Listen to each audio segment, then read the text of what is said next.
Sir प्रणाम, मैं हूं हिमांशु द्विवेदी और स्वागत है आपका हमारी खास पेशकश चर्चा में। चर्चा के तहत आज हम एक बेहद गंभीर विषय पर बातचीत करेंगे।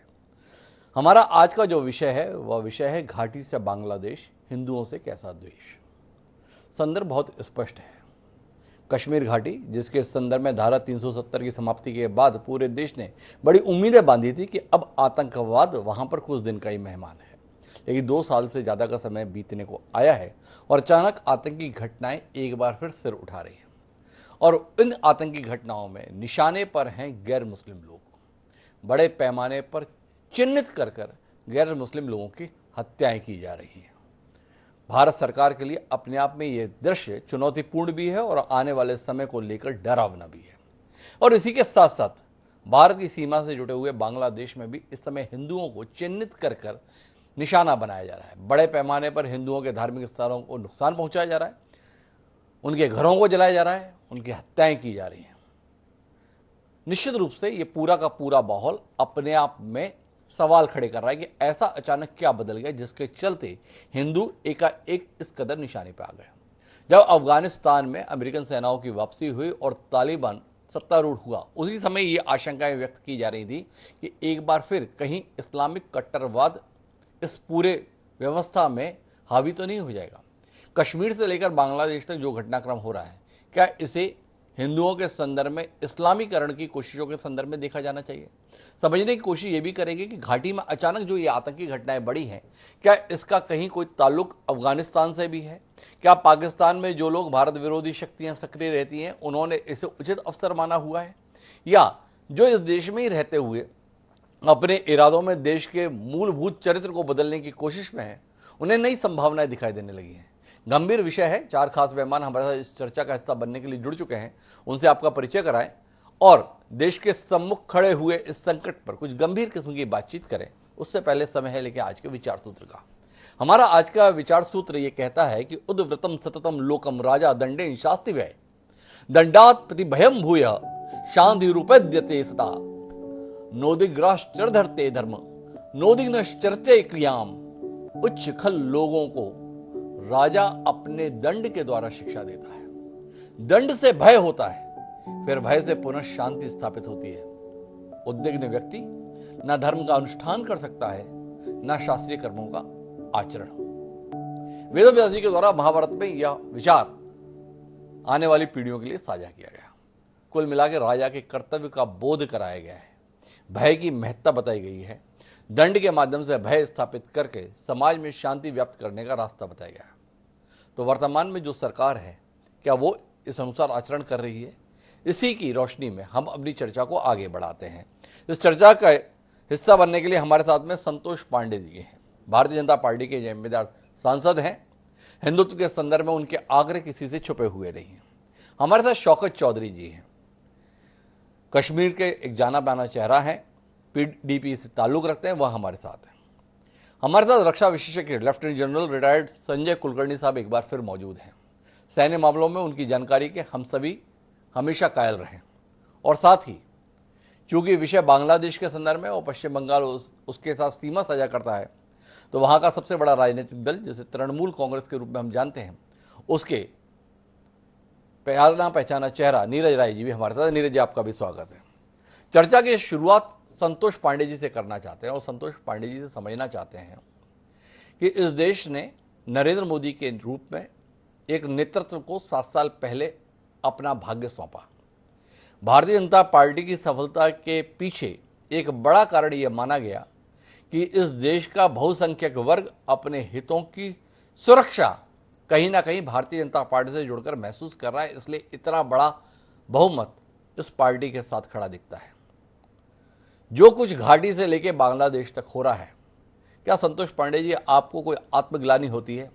जो भरोसा, जो विश्वास आपके प्रति इस देश ने व्यक्त किया था, आप उस जिम्मेदारी को निभा पाने में चूक रहे हैं, नाकाम हो रहे हैं, क्या कहते हैं संतोष जी?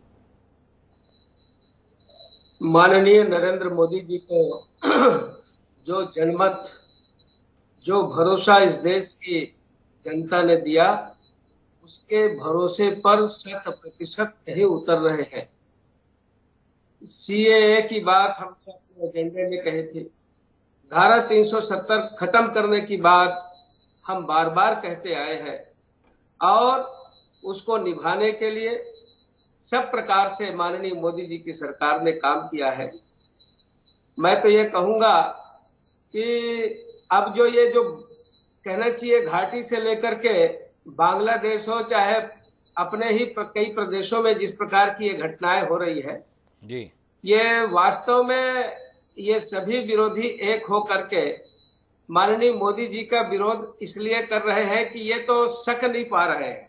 जी, आज जब ये असफल होते हैं तो ईवीएम को दोष देते हैं, ये जब असफल होते हैं तो कोर्ट को दोष देते हैं।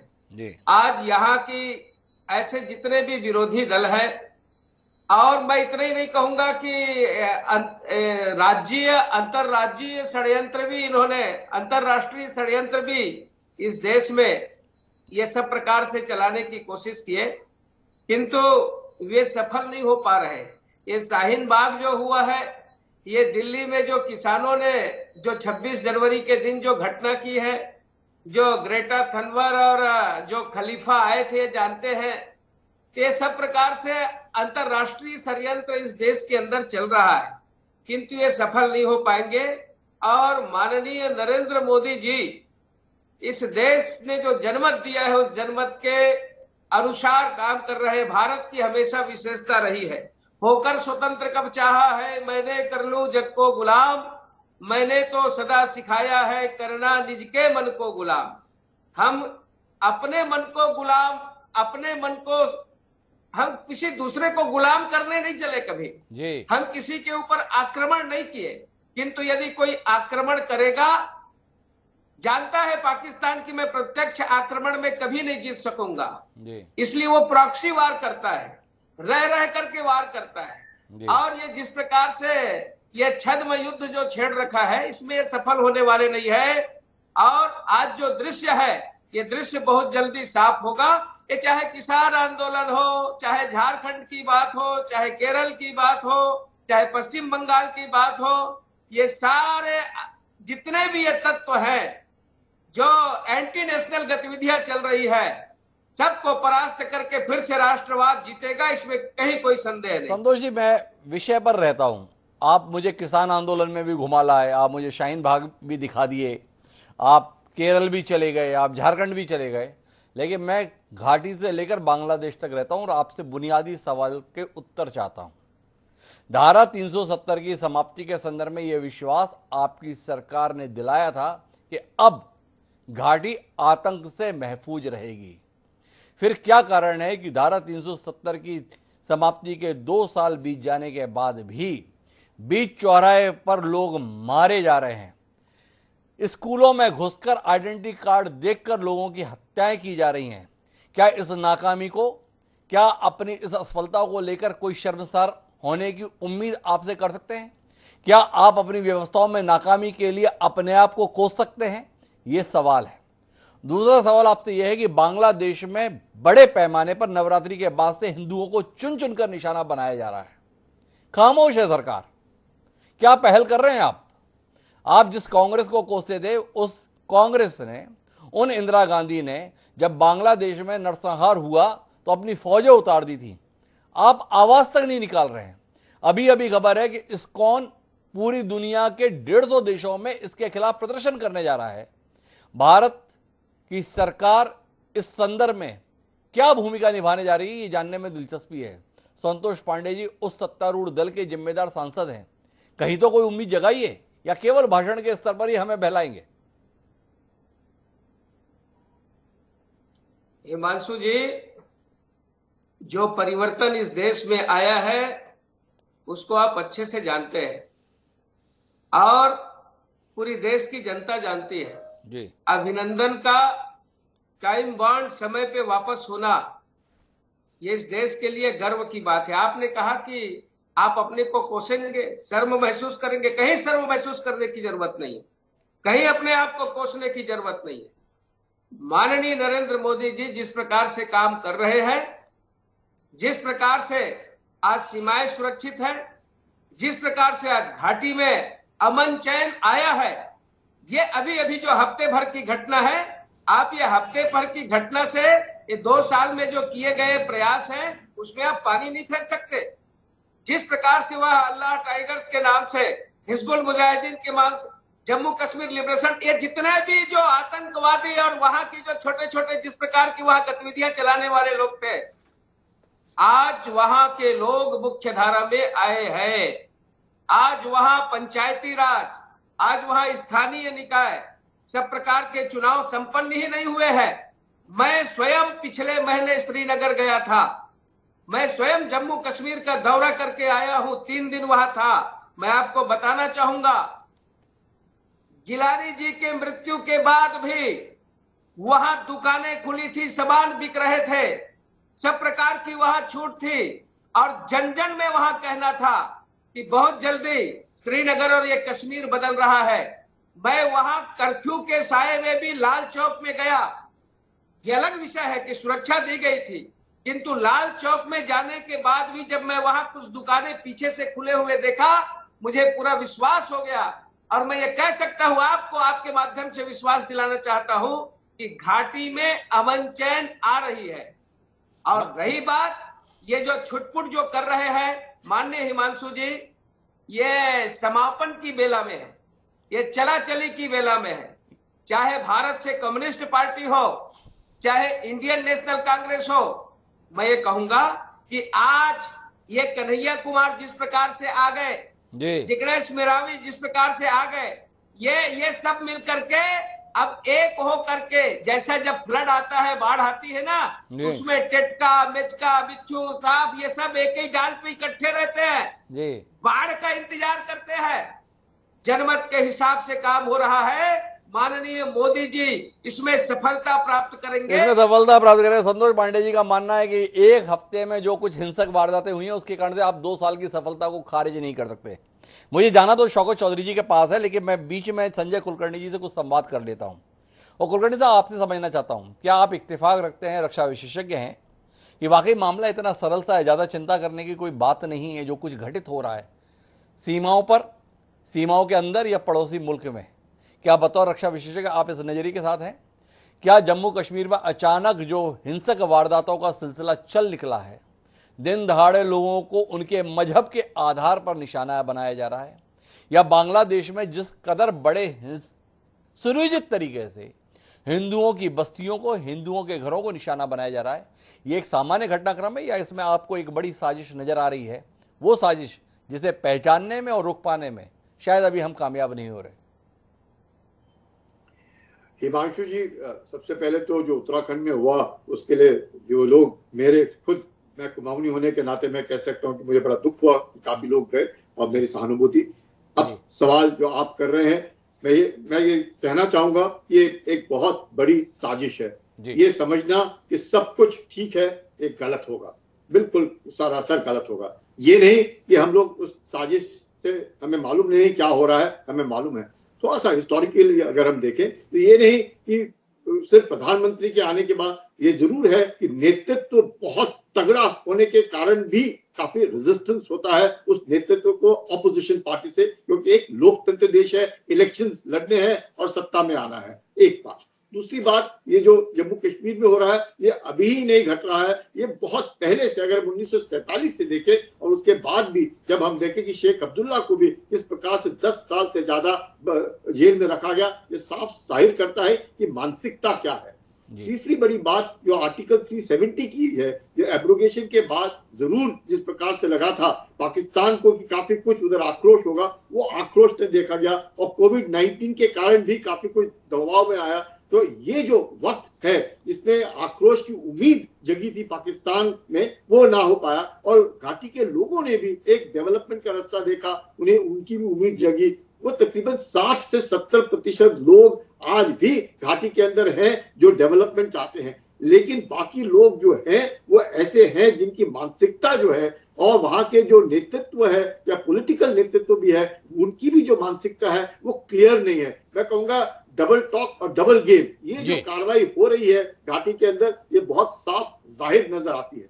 उसके बाद जिस प्रकार से आर्टिकल 370 का एब्रोगेशन हुआ 2019 में, 2018 में फाइनेंशियल एक्शन टास्क फोर्स ने जिस प्रकार से पाकिस्तान के बराबर पीछे लगा रहा ग्रे लिस्ट में डालने के लिए और अब ब्लैक लिस्ट के पर, तो अब पाकिस्तान को लगा किस तरीके से अपने आप को रेजिस्टेंस में जो कार्रवाई है मिलिटेंट से हटने, तो लश्कर तैयबा ये जो है इनके नाम के कारण पाकिस्तान की जबरदस्त बदनामी हो रही थी, तो उन्होंने एक नया मूवमेंट खड़ा किया रेजिस्टेंस फ्रंट।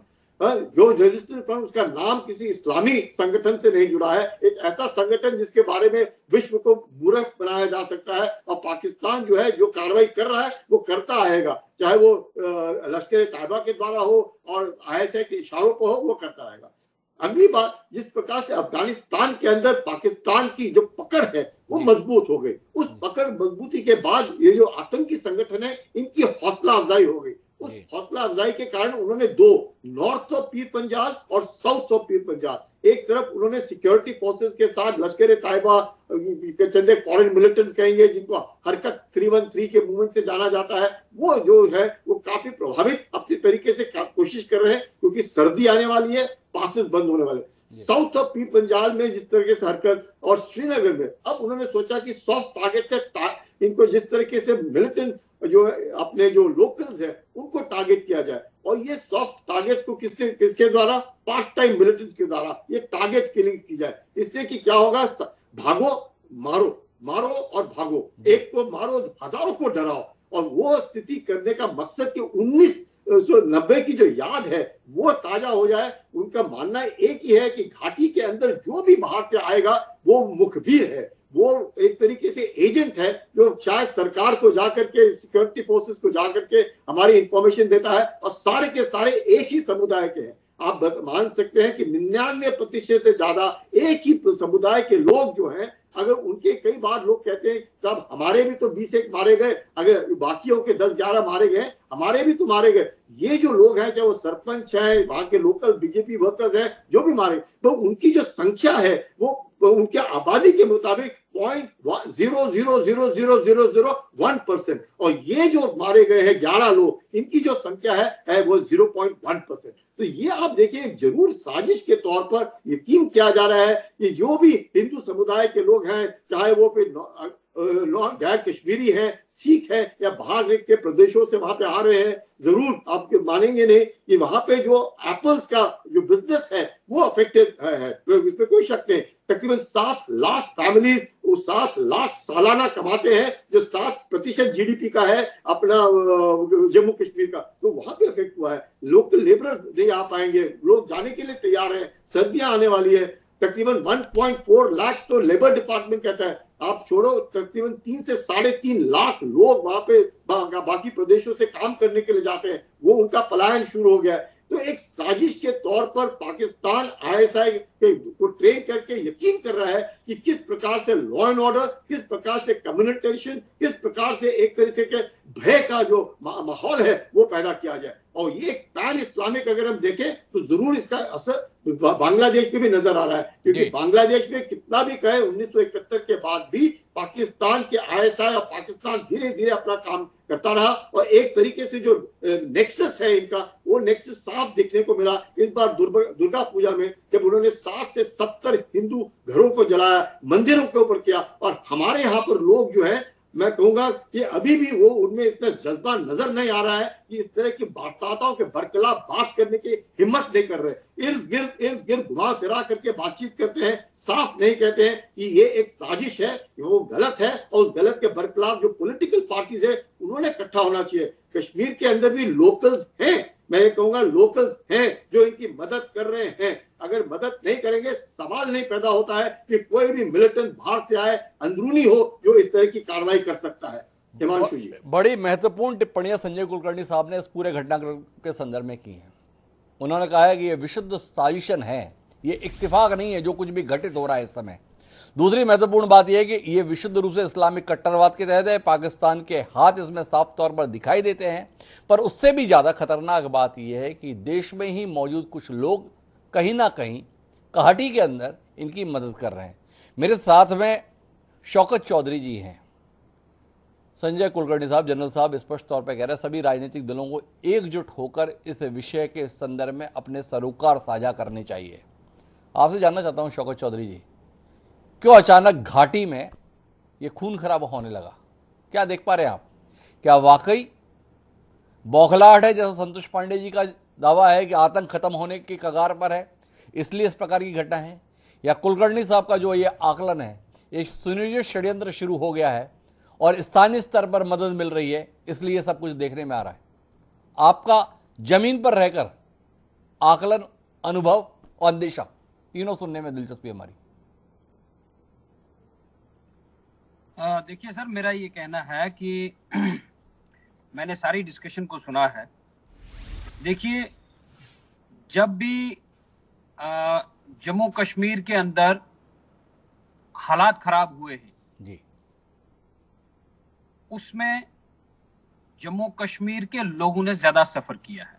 जम्मू कश्मीर के लोगों की जान और माल का जो है वो सबसे ज्यादा नुकसान होता है। हम पिछले जब से हमने होश संभाला है, हमने तब से यही सारी चीजें देखी हैं, लेकिन उम्मीदें थी कि एक ना एक दिन अमन जरूर आएगा, कहीं ना कहीं कमियां आएंगी। हर रोज अखबार में और न्यूज में देखने को मिलता है कि कभी सिक्योरिटी फोर्सेस के हमारे जवान शहीद हो रहे हैं, कहीं सिविलियंस को जो है वो मारा जा रहा है।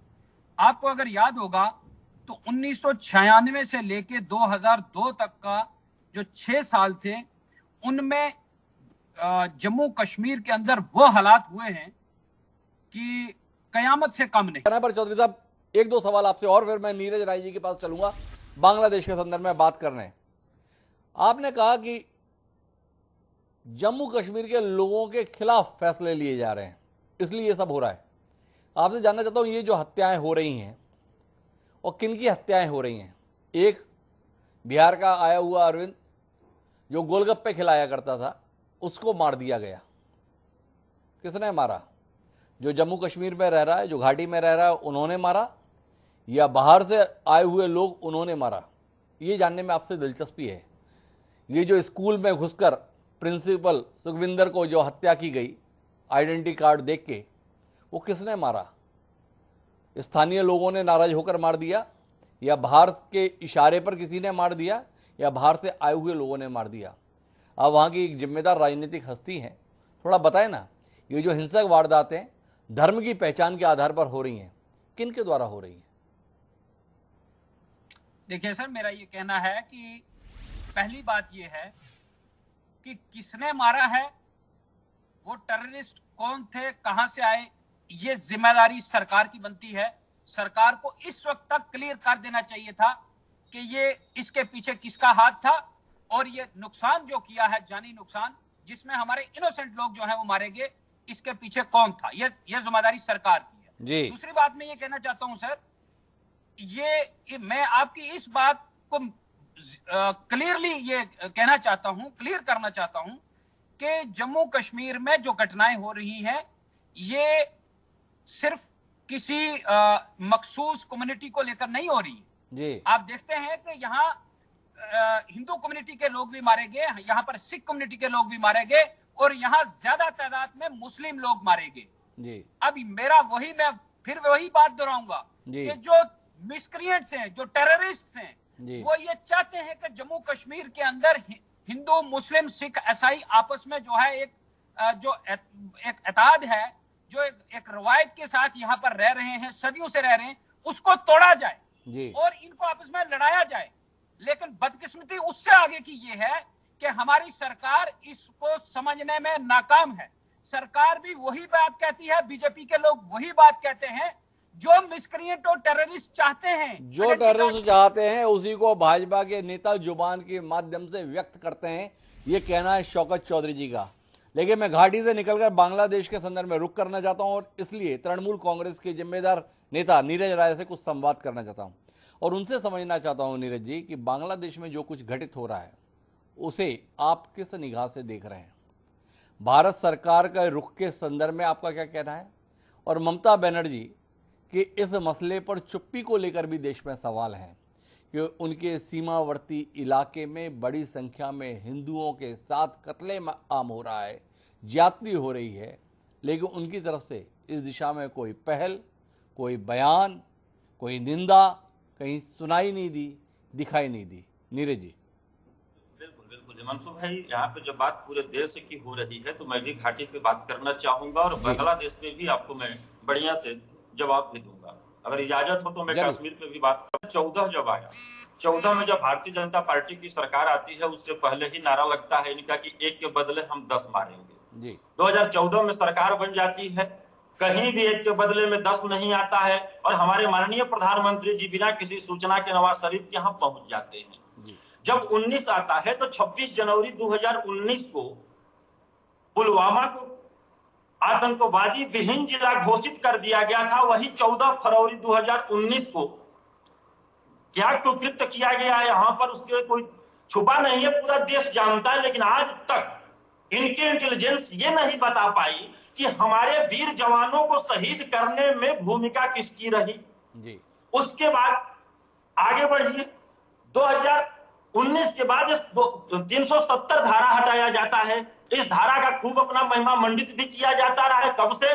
जब से भारतीय जनता पार्टी की उत्पत्ति हुई थी तब से। जी यह देश के अंदर सामाजिक समरसता स्थापित करने के बजाय इनको एक चोचलेबाजी वाला मुद्दा चाहिए और ये कुछ कर नहीं सकते। सत्ता लोलुपता में इतना अंधा नहीं होया जाता है कि जो हमारी एजेंसियां हैं उस एजेंसियों पे सवाल खड़ा करने के लिए जनता को बाध्य होना पड़े।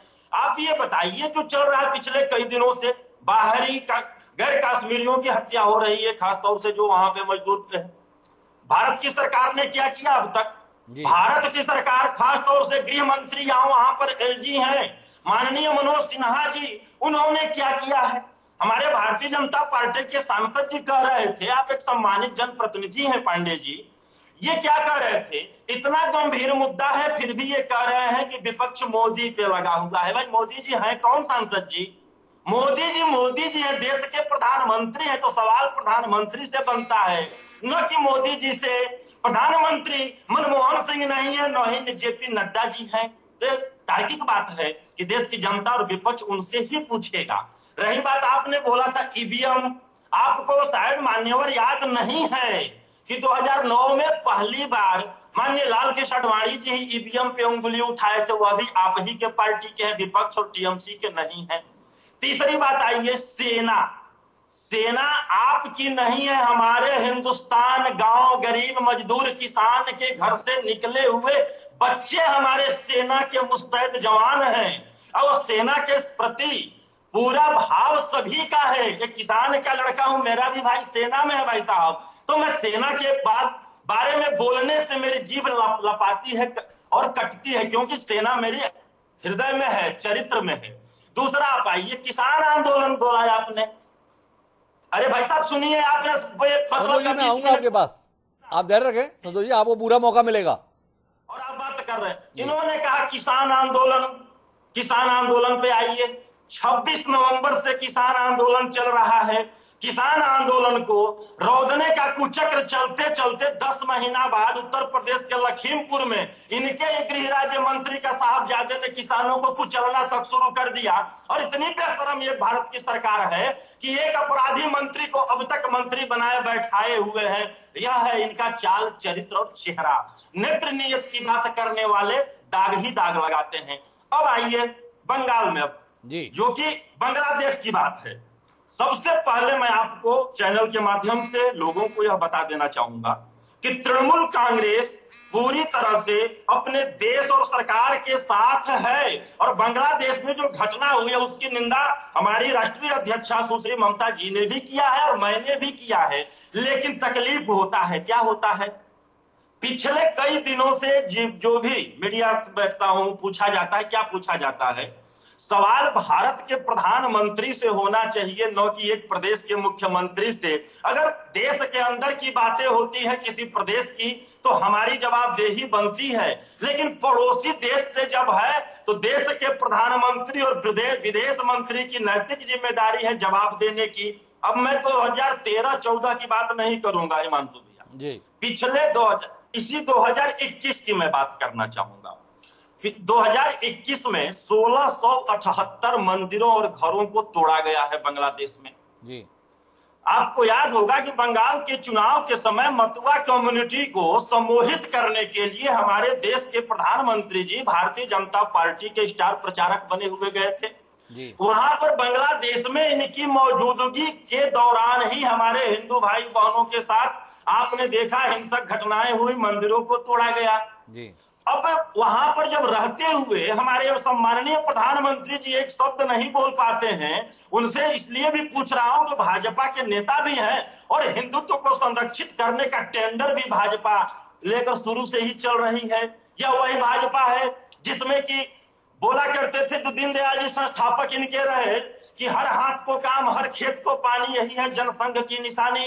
उससे अलग होकर ये लोग क्या कुकृत्य कर रहे हैं? क्या मोदी जी जो हमारे देश के प्रधानमंत्री हैं ये बताएंगे कि पिछले 7 सालों में शेख हसीना के साथ तो उनकी बहुत मीटिंग हुई है? एक स्टेटमेंट मीडिया में यह बता दिया जाए कि कड़ाई के साथ मोदी जी ने शेख हसीना से बोला होगा कि हमारे हिंदुओं को वहां पे सुरक्षित रखा जाए, नहीं बोला है। क्या इनके मनसा क्या होती है? अब उसको थोड़ा समझने की बात है।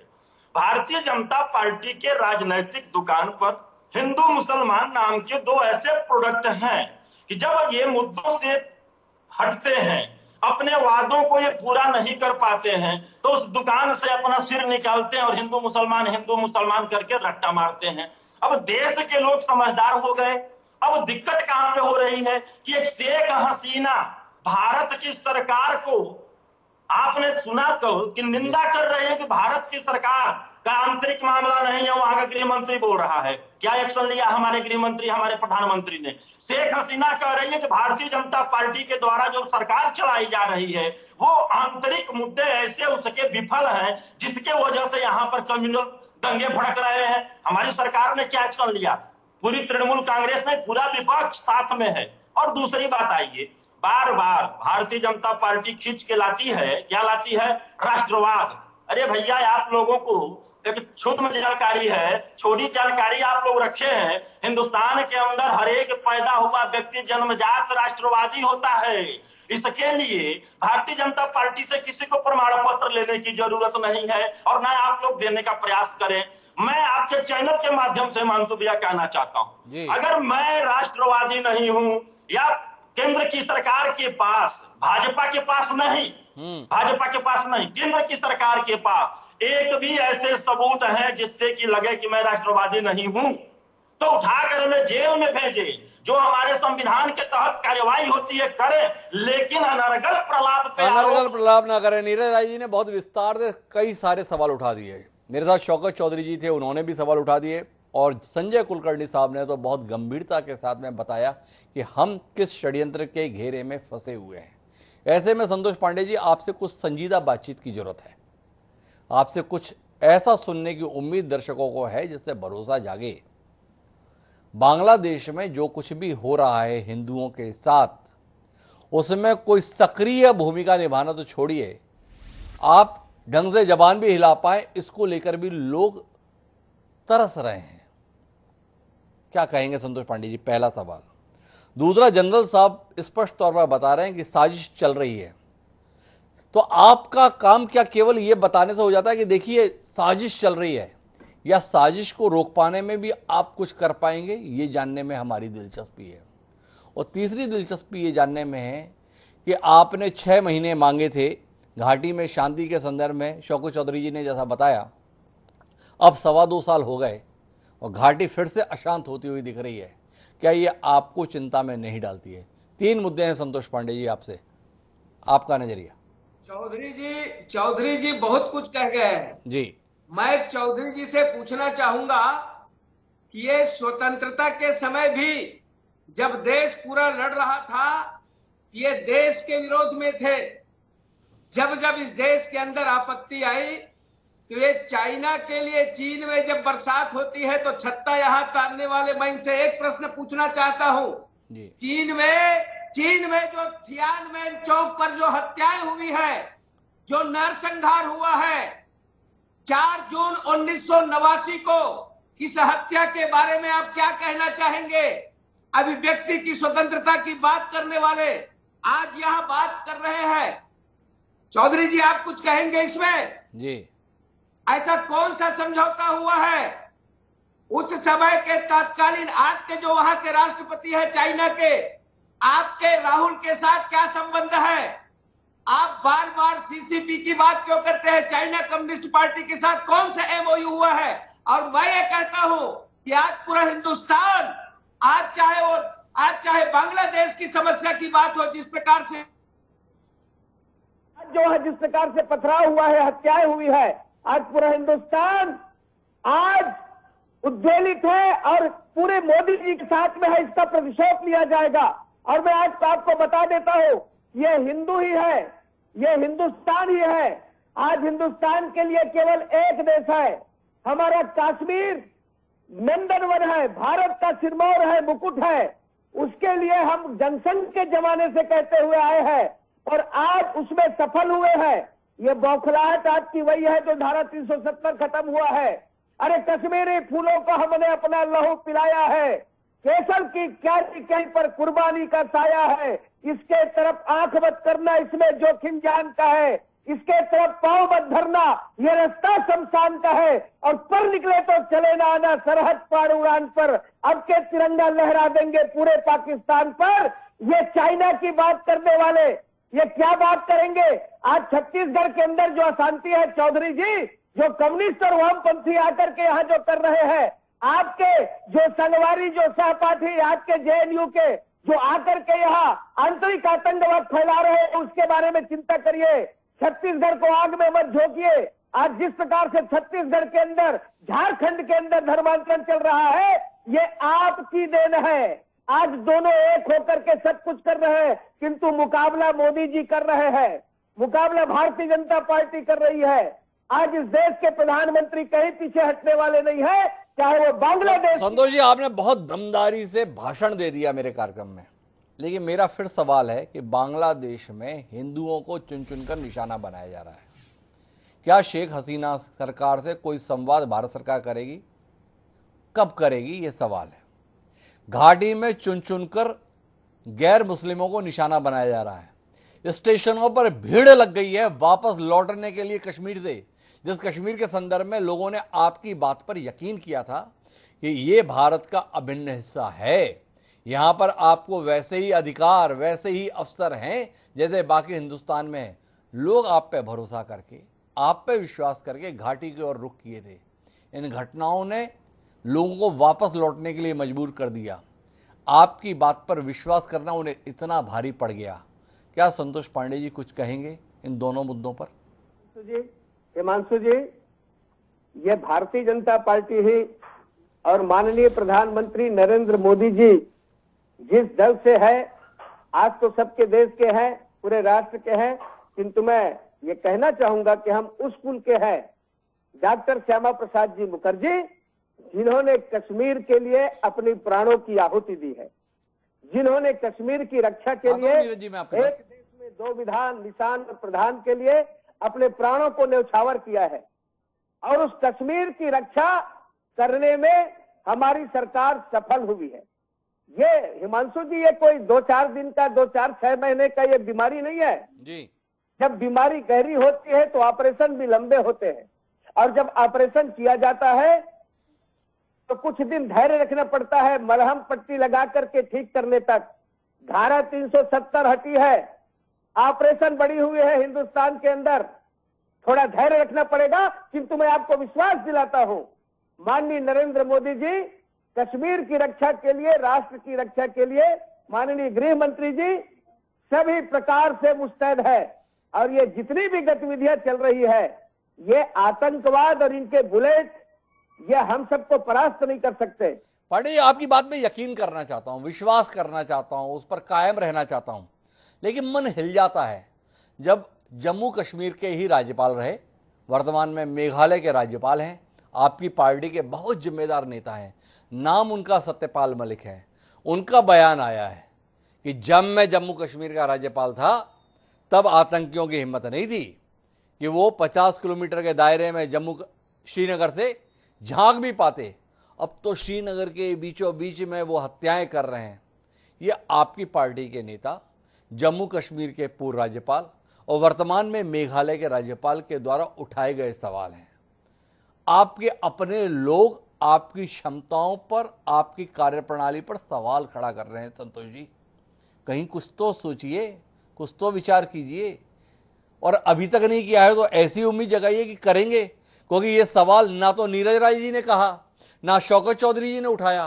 ये जम्मू कश्मीर के बमुश्किल 1.5 साल पहले जो राज्यपाल हुआ करते थे सत्यपाल मलिक, उनके द्वारा दिया गया बयान है, अधिकृत बयान है। कुछ आपको विचलित नहीं करता संतोष जी? बिल्कुल।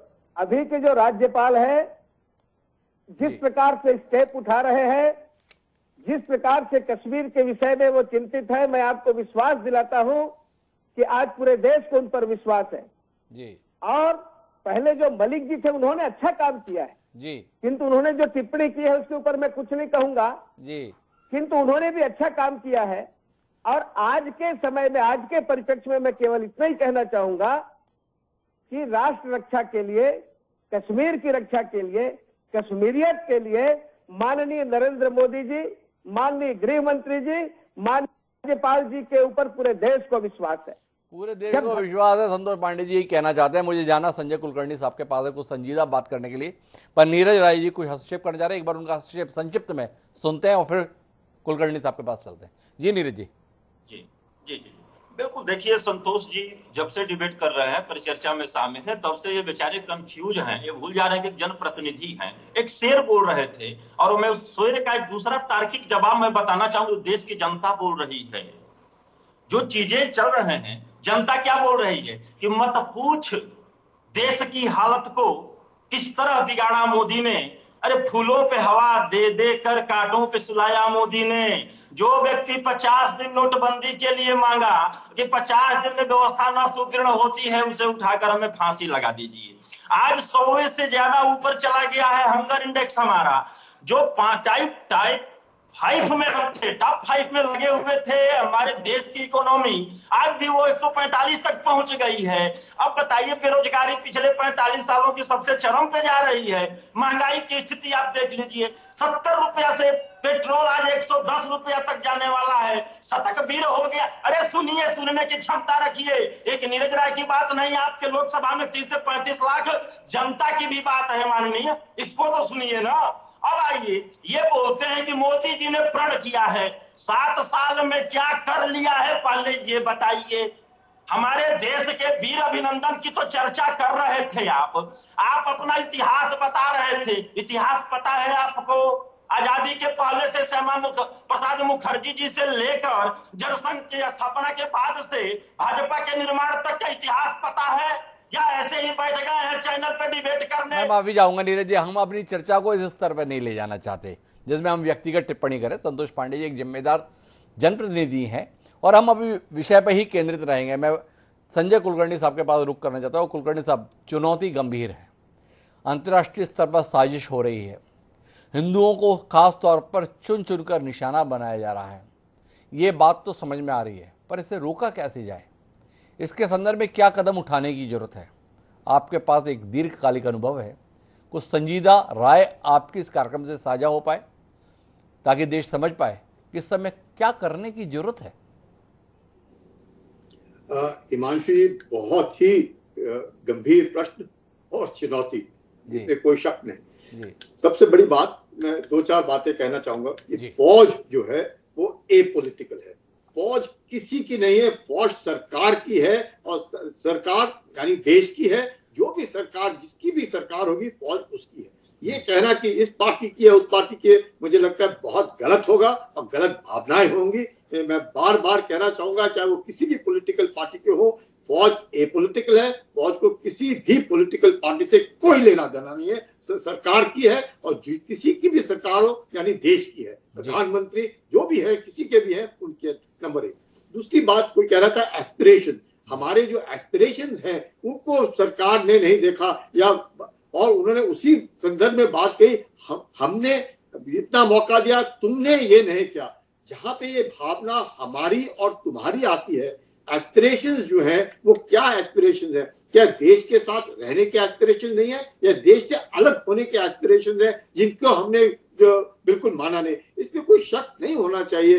एस्पिरेशंस जो जिसकी वो बात कर रहे हैं वो बोल नहीं रहे साफ शब्दों में कि उनके एस्पिरेशंस जो है। अब हम जाते हैं इंस्ट्रूमेंट ऑफ एक्सेशन पे। जब इंस्ट्रूमेंट ऑफ एक्सेशन साइन हुआ, क्या उस वक्त 370 या 35 अल्फा था? नहीं था। इंस्ट्रूमेंट ऑफ एक्सेशन वही है। बार बार मैं घाटी में कई बार जाता हूं, लोगों का कहना है डिफेंस, कम्युनिकेशन, करेंसी, ये सब गलत है। सारे के सारे राज्यों के जितने भी प्रिंसली स्टेट्स थे 500 से ऊपर, सब ने वही इंस्ट्रूमेंट ऑफ एक्सेशन दस्तखत किया है जो महाराजा हरि सिंह ने किया है। तो ये कहना कि 370, ये वो क्या उस वक्त कहा था 370 ने, ये बाद में लाया गया 370, उसके ऊपर हम चर्चा नहीं करें। अगर ये मानना है कि 370 एस्पिरेशन है, अगर एस्पिरेशन 35 अल्फा है, तो ये गलत है। जब मतलब उनकी जो एस्पिरेशंस है वो देश के साथ ना रह करके, देश का खाना खा करके, देश के बरकलाफ बात करके अगर ये एस्पिरेशंस है, तो इस एस्पिरेशन को कौन मानेगा? कोई भी नहीं मानेगा। इसमें किसी को शक नहीं होना चाहिए।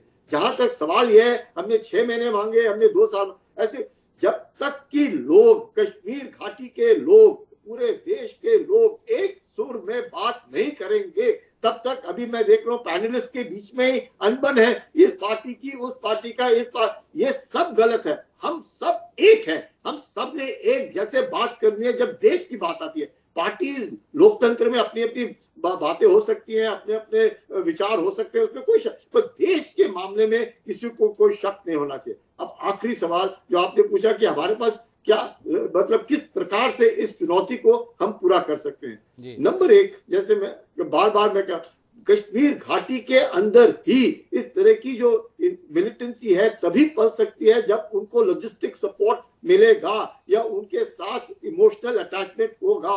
जिस दिन ये लॉजिस्टिक सपोर्ट, इमोशनल अटैचमेंट हट जाएगा, तुरंत उसी वक्त पर, लेकिन दर्द इस बात का है कि कश्मीर घाटी के अंदर भी लोग चीन से, पाकिस्तान से बात या उनसे मशवरा लेने के लिए तैयार हैं। वो जो भावनाएं हैं वो साफ दर्शाती है कि मानसिकता जो है वो ठीक नहीं है। अगर मानसिकता ठीक नहीं है तो आपको रिजल्ट भी ठीक नहीं मिलेगा। अब हम लोगों ने अभी जो चुनौती तो है, लोगों के सोच विचार भी वही है, और उसके बीच में अब हमने जो इस्तेमाल करना है ह्यूमन इंटेलिजेंस, बहुत जरूरी है कि लोगों के साथ हमारा जो तात्पर्य है, जब तक अच्छा नहीं होएगा, जब तक हम बहुत अच्छा, और वहां से जो भी इंटेलिजेंस मिलता है हमें वहीं से मिलता है, उसके बिना काम। टेक्नोलॉजी, जब तक हम टेक्नोलॉजी का इस्तेमाल करेंगे, अब हमें कैसे पता लगा कि रेजिस्टेंस फ्रंट जो है ये पाकिस्तान के साथ इसकी तार जुड़ी है या ये लश्कर, क्योंकि जब ट्विटर चलना शुरू हुआ तब उनकी तार पता चली, ये तार कहां तक जा रही है, तब पता चलता है कि रेजिस्टेंस फ्रंट जो है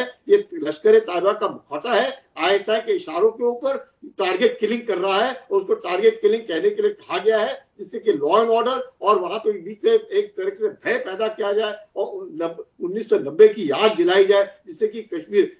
सबसे बड़ी बात यह है कि भारत का जो नेतृत्व है, अगर जब नेतृत्व एक तगड़ा और स्ट्रांग दिखने लगता है, चाहे आपके पड़ोसियों को हो या देश के बीच में बाकी पॉलिटिकल पार्टीज को हो, तो उस नेतृत्व का खतरा लगता है कि ये जो नेतृत्व है किसी भी, it is a natural reaction कि आप किसी मजबूत आदमी को देखेंगे तो आप उसको कैसे गिरा सकते हैं, ये सोच में पूरा वक्त बीत जाता है। और यही कारण है जब तक पूरा देश इस मामले में अंदर ना आए। और एक आखिरी बात जो कि पुराने गवर्नर ने कही, लेफ्टिनेंट गवर्नर की इस तरह की बात हुई, मैं कहना चाहूंगा कि मैं अभी के जो गवर्नर है उनसे भी मिला था, मैं जब ट्यूलिप फेस्टिवल में गया था, और जो पिछले गवर्नर थे उनका पूरा वक्त तकरीबन कोविड-19 में गया, और उस कोविड-19 के कारण काफी रिस्ट्रिक्शंस थे स्टेट के अंदर, चाहे सिक्योरिटी फोर्सेस भी थे, रिस्ट्रिक्शंस भी थे, लोग बाहर नहीं जा सकते। तो उनका जो कहना है उस तात्पर्य में बिल्कुल ठीक है। आज जो है बिल्कुल पूरी आजादी है, मतलब अगर आप किसी वक्त भी उधर जाएं आपको यकीन नहीं होगा कि कश्मीर घाटी के अंदर इतना फ्रीडम, दुकानें भरी हुई हैं, लोग घूम रहे हैं, बिल्कुल टूरिज्म अच्छा हो रहा है, लोगों के बीच में बातचीत हो रही है, सब कुछ ठीक है। रोहिंग्या मुसलमान जो वहां पर आकर के बसे हुए हैं वो लेबर का भी काम कर रहे हैं, वो काम कर, इधर वाले लेबरों को मार, ये जो है ये किसी को जरूर हजम नहीं हो रहा है, पाकिस्तान को हजम नहीं हो रहा है, आईएसआई को हजम नहीं हो रहा है, और अपने ही देश के बीच में भी ऐसे तात्पर्य हैं जो उनके साथ उनकी मानसिकता मिलती है, तो आपको यही देखने को मिलेगा। मैं यही कहूंगा हिमांशु जी। बड़े सुंदर तरीके से संजय कुलकर्णी जी ने पूरी व्यवस्था को हमारे बीच में साझा किया है। उनका मानना है कि एक राय होकर इस विषय पे रहना होगा। मर्म की बात यह है कि लोग जो मोदी सरकार से ना इत्तेफाकी रखते हैं, उनकी ये मंशा कि कैसे भी कश्मीर में धारा 370 की समाप्ति का फैसला गलत साबित हो पाए, इस चाह से भी कई तकलीफें पैदा हो रही, कई समस्याएं पैदा हो रही हैं। लेकिन मेरे साथ में रंजीत कुमार साहब जुड़ गए हैं। रंजीत कुमार साहब वहाँ के जाने माने पत्रकार हैं। उनसे थोड़ा जमीनी स्थिति को हम समझना चाहेंगे कार्यक्रम के आखिरी दौर में कि रंजीत कुमार जी, क्या वहाँ पर वाकई लोग धारा 370 की समाप्ति के साथ जो उम्मीदें देश भर में जगी थी वो घाटी के लोगों की टूट गई है, या वहाँ पर अभी भी उम्मीद जागी हुई है कि नहीं, बदला है और बाकी कुछ भी जो बचा है वो भी बदल ही जाएगा? देखिए, धारा 370 को लागू होने के 2 साल हो चुके हैं जी।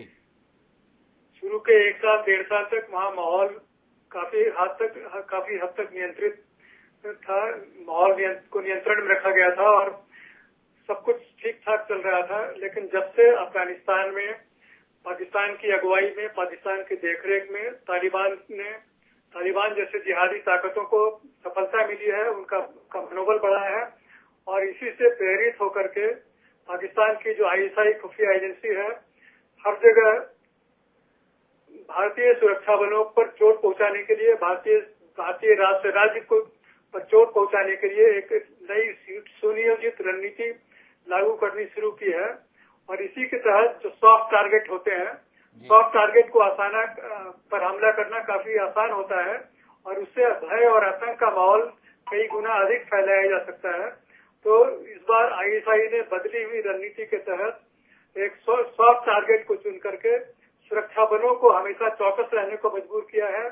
जो राज्य का नेतृत्व है उन्हें हमेशा भयाक्रांत होने को मजबूर किया है और समझ में नहीं आ रहा है कि वो किस तरह की रणनीति अपनाए कि इस तरह के चुनिंदा आतंकवादी हमलों का मुकाबला किया जा सके। तो ये जो बदली हुई रणनीति है घाटी में हम देख रहे हैं, न केवल घाटी में बल्कि बांग्लादेश में, जहाँ की जिहादी ताकतें पहले से पाकिस्तान की ISI से जुड़े हुए हैं, उनके तार जुड़े हुए हैं और पाकिस्तान की देखरेख में, पाकिस्तान की खुफिया एजेंसी की देखरेख में ये जो सारा संचालन हो रहा है वो भारतीय सुरक्षा बलों के लिए एक बहुत बड़ी चुनौती है। भारत के लिए सामरिक चुनौती तो है, एक राजनीतिक चुनौती भी है कि इस तरह से जो हमले किए जा रहे हैं उनका मुकाबला कैसे किया जा सके। बड़ी महत्वपूर्ण टिप्पणी रंजीत कुमार जी की जमीन पर रहकर वहां से आई है। उनका मानना है कि अफगानिस्तान में जब से तालिबान अस्तित्व में आए, जो हमने कार्यक्रम की शुरुआत में कहा था, उसके बाद से हौसले बुलंद हैं और अब महत्वपूर्ण लोगों को निशाना बनाने के स्थान पर आम फहम लोगों को निशाना बनाकर दहशत का वातावरण बनाया जा रहा है। ये एक बदली हुई रणनीति है, सुरक्षा बलों के लिए चुनौती है, राजनीतिक रूप से चुनौती है। मैं आखिरी टिप्पणी के लिए संतोष पांडे जी आपके पास रुख करना चाहता हूं। आपने और आपकी पार्टी ने तकरीबन 60-70 साल कश्मीर से धारा 370 की समाप्ति की लड़ाई लड़ी है। आप राजनीतिक फैसला करने में तो सफल हो गए, पर इस फैसले के साथ जमीन पे जो बदलाव का आपका वायदा था वो अब संकट में है, बदली हुई परिस्थितियों में। क्या उम्मीद करें आने वाले समय के लिए? संतोष पांडे जी, कार्यक्रम में आखिरी टिप्पणी आपके माध्यम से, क्योंकि आप सत्तारूढ़ दल के जिम्मेदार सांसद हैं, इसलिए आपकी टिप्पणी के अपने मायने हैं। क्या आप इन बदलती हुई परिस्थितियों को पूरी तरह खारिज करते हैं, या आपको एहसास हो रहा है इस कार्यक्रम के दौरान कि वाकई एक नई चुनौती सामने है और इससे निपटना किसी भी अन्य चुनौती के मुकाबले ज्यादा जरूरी और ज्यादा मुश्किल दोनों है? सरदार वल्लभ भाई पटेल ने ऐसे सभी रियासतों को भारत में विलीनीकरण किया, एक हुए, केवल एक कश्मीर रियासत को नेहरू जी ने अपने हाथ में लिया था।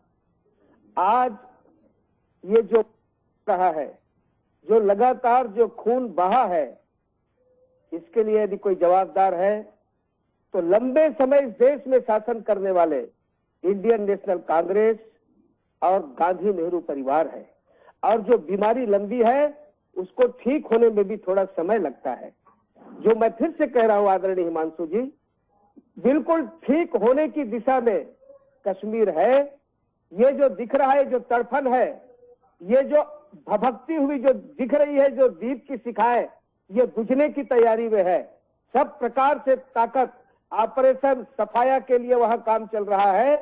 आतंकवादियों पर, ऐसे पाकिस्तान परस्तों पर, ऐसे कटमुल्लाओं पर, जो भारत विरोधी एंटी नेशनल काम करने वालों पर माननीय देश के प्रधानमंत्री नरेंद्र की स्थितियां दिख रही। मैं फिर से कहूंगा, ये इनके समापन की बारी है और एक बार अंतिम ताकत लगा करके सब लड़ रहे हैं। भारत सफल होगा। माननीय नरेंद्र मोदी जी, माननीय अमित शाह जी इस राष्ट्र को दिशा देंगे और ये बीमारी बहुत जल्दी खत्म होने वाला बहुत है। जल्दी ये बीमारी खत्म हो जाएगी। संतोष पांडे जी आश्वासन दे रहे हैं, लेकिन हम कार्यक्रम के अंतर्गत निष्कर्ष पर जब पहुंचने की बात करते हैं तो सबसे महत्वपूर्ण बात संजय कुलकर्णी जी की है। कुलकर्णी साहब का कहना यह है कि जब देश के संदर्भ में बात है तो सब एक राय होनी चाहिए। कश्मीर में आपकी नीति सफल होगी, इसके लिए ये जरूरी नहीं हो जाता है कि आप पहले की पार्टियों सरकारों के द्वारा लिए गए फैसलों को गलत ठहराते हुए ही अपनी नीति को सफल करने के लिए तर्क दें। जो उस समय की जरूरत है उस समय पे फैसले लिए गए, आज जो जरूरत है उसके फैसले आए लिए गए। अगर आप विरोधियों से देश हित में एक राय की अपेक्षा करते हैं तो आपको भी अपने आलोचना के स्वर बदलने ही होंगे। महत्वपूर्ण बात यह है कि तालिबान के बाद एक बार फिर इस्लामिक आतंकवाद को लेकर माहौल बन रहा है। इस माहौल को संजीदा से लिए जाने की जरूरत है और उन हितों को सुरक्षित रखने की जरूरत है जो कहीं ना कहीं इस देश के बहुसंख्यक वर्ग के साथ जुड़े हुए हैं। देश की सरकार के साथ में इस संदर्भ में बड़ी उम्मीदें हैं। जानने में दिलचस्पी आपकी भी है और हमारी भी है कि सरकार इन उम्मीदों को पूरा कर पाने में किस हद तक सफल हो पाती है। आज सभी मेहमानों का बहुत बहुत धन्यवाद इस चर्चा का हिस्सा बनने के लिए। समय है अब आज के शेर का। जिस प्रकार के खतरे के बादल मंडरा रहे हैं उसको ही समर्पित हमारा आज का शेर हर उस हिंदुस्तानी के लिए है जो इस उठते हुए धुएं को लेकर बेफिक्र है कि जो कुछ भी उठ रहा है दूसरे के घर में उठ रहा है, मेरा क्या जा रहा है। तो इसके लिए जावेद अख्तर साहब ने कहा कि धुआं जो कुछ घरों से उठ रहा है, धुआं जो कुछ घरों से उठ रहा है, ना पूरे शहर पर छाए तो कहना। आने वाले समय के भय को महसूस कीजिए और उन फैसलों के साथ रहिए जो देश को महफूज रखने के लिए लिए जा रहे हैं। इस कामना के साथ अब मुझे दीजिए, कल फिर मिलेंगे नए विषय के साथ। तब तक के लिए सादा प्रणाम।